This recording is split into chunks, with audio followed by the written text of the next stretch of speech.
नमस्कार दोस्तों, स्वागत है आपका अपने छत्तीसगढ़ ब्रेकिंग न्यूज चैनल में। तो चलिए बात करते हैं आज की 10 बड़ी खबरों के बारे में। लेकिन उससे पहले अगर आपने अभी तक चैनल को सब्सक्राइब नहीं किया तो सबसे पहले चैनल को सब्सक्राइब करके बेल नोटिफिकेशन ऑन कर दे ताकि हर वीडियो पहुंचे सबसे पहले आपके पास। नमस्कार दोस्तों, छत्तीसगढ़ की आज की पहली और बड़ी खबर। रायपुर, बिलासपुर सहित अब 3 संभागों में बारिश का येलो अलर्ट है। जसपुर में अति बारिश की चेतावनी, किसानों के लिए खुला हसदेव बैरेज का एक गेट। देखिए, छत्तीसगढ़ के रायपुर में बीते दिन दोपहर बाद करीब आधा घंटा झमाझम बारिश हुई। आसमान में घने बादल छाए थे। बिलासपुर, रायपुर और बस्तर संभाग के लिए येलो अलर्ट जारी किया गया। वहीं जसपुर जिले के लिए ऑरेंज अलर्ट है। यहाँ अति बारिश हो सकती है। मौसम विभाग के मुताबिक अगले 5 दिनों तक प्रदेश में मानसून की एक्टिविटी और ज्यादा बढ़ेगी। वहीं दोस्तों, इसके अलावा अब खेतों में पानी की कमी पूरी करने के लिए बीते दिन कोरबा जिले के हसदेव बैराज का एक गेट भी खोल दिया गया है। छत्तीसगढ़ के किसान अब 31 जुलाई तक करा सकेंगे फसल बीमा। धान, उड़द, मक्का, कोदो और कुटकी का इंश्योरेंस, फसल नुकसान पर मिलेगा मुआवजा। देखिए, छत्तीसगढ़ के किसान अपनी फसल का बीमा करवा सकते हैं। प्रधानमंत्री फसल बीमा योजना मौसम खरीफ साल 2024 के लिए बीमा किया जा रहा है। इस योजना में धान, उड़द, मूंग, मूंगफली, कोदो, कुटकी, मक्का, अरहर, तुअर, रागी और सोयाबीन को शामिल किया गया। इस बीमा योजना से किसानों को मौसम की मार से भी राहत मिलेगी। किसानों को सूखा, बाढ़, ओलावृष्टि जैसी प्राकृतिक आपदाओं से फसलों को होने वाले नुकसान की भरपाई में मदद मिलेगी। प्रधानमंत्री फसल बीमा योजना के लिए 31 जुलाई तक का समय दिया गया है। छत्तीसगढ़ के सरकारी स्कूलों में फैला मलेरिया, 2 की हुई मौत। पोटा, केबिन और आश्रम के 187 से ज्यादा छात्र संक्रमित, 20 बच्चे अस्पताल में भर्ती। देखिए दोस्तों, छत्तीसगढ़ के बस्तर में मलेरिया फिर से जानलेवा हो रहा है। बीजापुर जिले में 3 दिन में 2 बच्चियों की मौत हो चुकी है। वहीं पोटा, केबिन और आश्रम में रहने वाली 187 बच्चियों को भी मलेरिया रिपोर्ट पॉजिटिव आई है। 2 छात्रों में से एक ने जगदलपुर के मेडिकल कॉलेज में दम तोड़ा। वहीं दूसरी छात्रा की मौत शनिवार रात को बीजापुर जिला अस्पताल में हुई थी। वहीं दोस्तों, अब प्रदेश में मलेरिया तेजी से फैल रहा है, तो इसके लिए आपको थोड़ी सावधानी बरतनी है और उसके लिए आपको मलेरिया के लक्षण के बारे में भी पता होना चाहिए। अगर दोस्तों आपको अपने सिर में कंपकपाहट महसूस हो रही हो, तेज बुखार हो, पसीना आ रहा हो, सिर दर्द, मतली, उल्टी, पेट में दर्द, दस्त, एनीमिया, कमजोरी, मसल्स पेन या फिर स्टूल में ब्लड, अगर ऐसे कोई भी लक्षण आपको अपने सिर में दिखाई देते हैं तो तुरंत आप डॉक्टर से मिलें।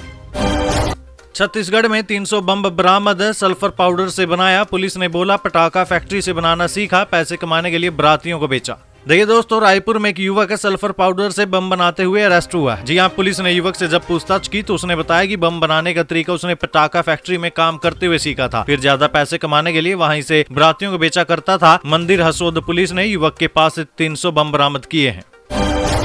कानून व्यवस्था को लेकर कांग्रेस की डिप्टी सीएम को चुनौती। शुक्ला बोले छत्तीसगढ़ में भयावह स्थिति है, बहस के लिए सामने आए। साव ने कहा अपराध घटे।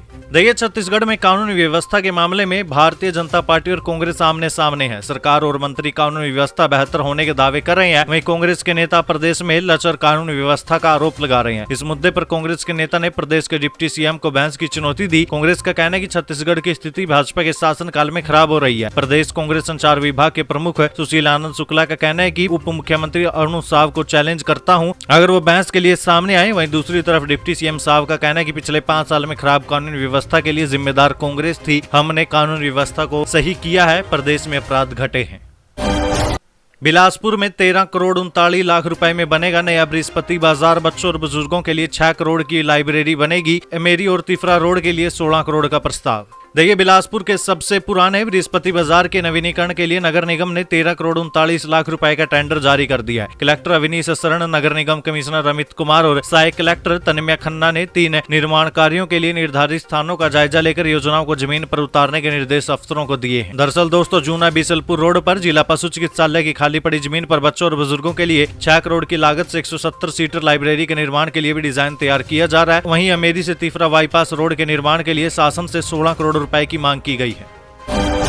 प्रदेश में 880 पदों के लिए 7 लाख फार्म, 9 महीने में भी तय नहीं कर पाए परीक्षा की डेट। देखिए दोस्तों, शिक्षा विभाग की ओर से ग्रेड 4 भर्ती के लिए पिछले साल अक्टूबर में आवेदन मांगे गए थे। 880 पदों पर भर्ती के लिए 7 लाख से अधिक फार्म मिले हैं। आवेदन की प्रक्रिया खत्म हुए करीब 9 महीने हो गए, लेकिन अब तक परीक्षा की तारीख तय नहीं की गई। इसे लेकर युवाओं में अब नाराजगी भी है।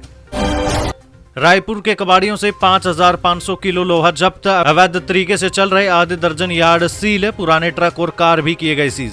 देखिए दोस्तों, रायपुर पुलिस ने अवैध सामान रखने वाले कबाड़ियों पर एक्शन लिया है। पुलिस को करीब 5,500 टन से भी ज्यादा अवैध स्क्रैप मिला है। पुलिस ने अवैध स्क्रैप को जब्त कर लिया, साथ ही करीब आधे दर्जन कबाड़ दुकानों को सीज कर दिया। पुलिस अफसरों का कहना है कि इस तरीके की कार्रवाई आगे भी जारी रहेगी। दरअसल पुलिस को लगातार सूचना मिल रही थी कि रायपुर के आउटर इलाकों में कबाड़ी चोरी का माल अवैध रूप से खरीदा और बेचा जा रहा है। साथ ही कबाड़ियों के पास भारी मात्रा में अवैध स्क्रैप होने की भी जानकारी मिली थी। विधानसभा उपचुनाव को लेकर दोस्तों बड़ी खबर आई। 7 राज्यों में बीजेपी के परिणाम को लेकर छत्तीसगढ़ के सीएम साय बोले, समीक्षा का विषय है नतीजा। देखिए दोस्तों, छत्तीसगढ़ के मुख्यमंत्री विष्णुदेव साय ने मीडिया से खास बातचीत में कई महत्वपूर्ण विषयों पर चर्चा की। राजधानी रायपुर में फायरिंग, 7 राज्यों में विधानसभा उपचुनाव समेत कई मुद्दों पर बातचीत की गई। आपको बता दें दोस्तों, 7 राज्यों में विधानसभा उपचुनाव हुआ है। इसमें इंडिया ब्लॉक 13 में से 10 सीटों में जीत हासिल कर चुका है। वहीं भाजपा को 2 सीटों पर सफलता मिली। इस पर सीएम साय का कहना है कि अलग अलग परिस्थितियां होती है, लोकतंत्र में फैसला जनता को करना होता है। भाजपा का प्रदर्शन अब समीक्षा का विषय है। इस वजह से महिलाओं के खाते में नहीं आ रहे हैं 1,000 रुपए। जांच में हुआ दोस्तों बड़ा खुलासा। देखिए दोस्तों, साय सरकार की फ्लैगशिप महतारी वंदन योजना की राशि तो शासन द्वारा हर महीने जारी की जा रही है, लेकिन कई महिलाओं को नियमित रूप से राशि नहीं मिल रही। महिला और बाल विकास विभाग के अधिकारियों के पास शिकायत करने के बाद कोई समाधान नहीं निकल रहा है। कभी बैंक पर जिम्मा डाल दिया जाता है तो कभी ट्रांजैक्शन में तकनीकी समस्या बताकर हाथ खड़े कर दिए जाते हैं। वहीं दोस्तों, इसके अलावा लक्ष्मी राजवाड़े, जो की महिला और बाल विकास विभाग की मंत्री है, उनका कहना है कि जिन महिलाओं के खाते में नियमित रूप से महतारी वंदन की राशि नहीं पहुंच रही है, उनके बैंक खाते या फिर दस्तावेजों में कुछ त्रुटि होगी। विभाग के अधिकारियों को ऐसी समस्याओं को प्राथमिकता के साथ निराकरण करने के निर्देश दिए गए हैं। तो दोस्तों, ये थी आज की छत्तीसगढ़ की कुछ तमाम और बड़ी महत्वपूर्ण खबरें। ऐसी और बड़ी महत्वपूर्ण खबरों के बारे में जानने के लिए हमारे चैनल को सब्सक्राइब करें। यहाँ पर आपको छत्तीसगढ़ से जुड़ी हर प्रकार की छोटी और बड़ी खबर देखने को मिलेगी।